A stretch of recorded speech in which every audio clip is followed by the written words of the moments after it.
Dark clouds began to cover the skies of Europe, the clouds of Nazism. And as they invaded Warsaw, they moved Jews, men, women, and children into the ghettos. Slowly, over time, the ghettos began to empty. Even the birds stopped singing, as if they knew what came next. The trains of doom filled with the innocent and the pure, carrying them to their deaths.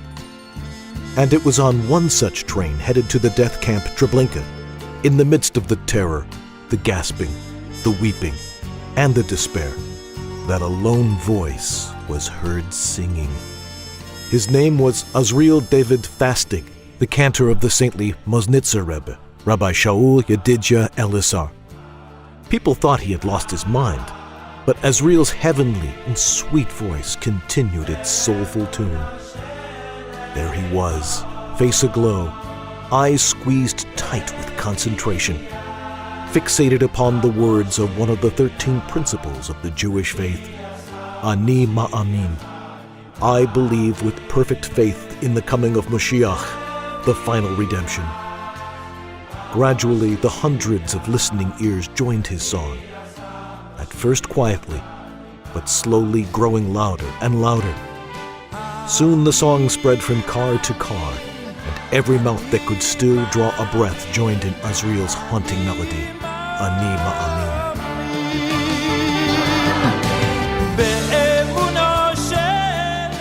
His eyes red from crying and his cheeks wet with tears, Cantor Fastig tore a piece off of his own shirt and jotted down the notes of his new composition.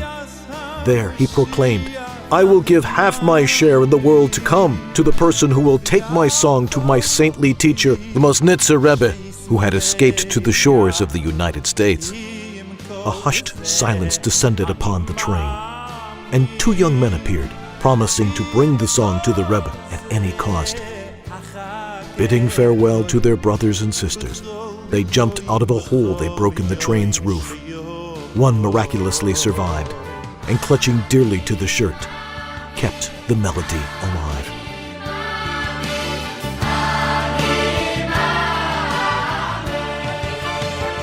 It was on Yom Kippur, just after the war, on the holiest day on the Jewish calendar, and the Moznitzer Rebbe's synagogue in New York was filled with thousands upon thousands.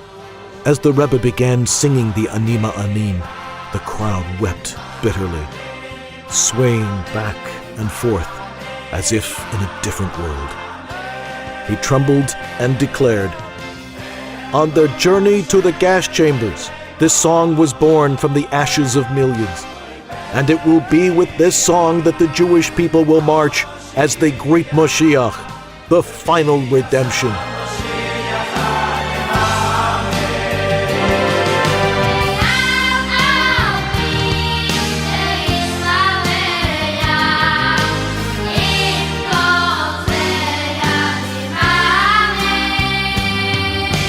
Im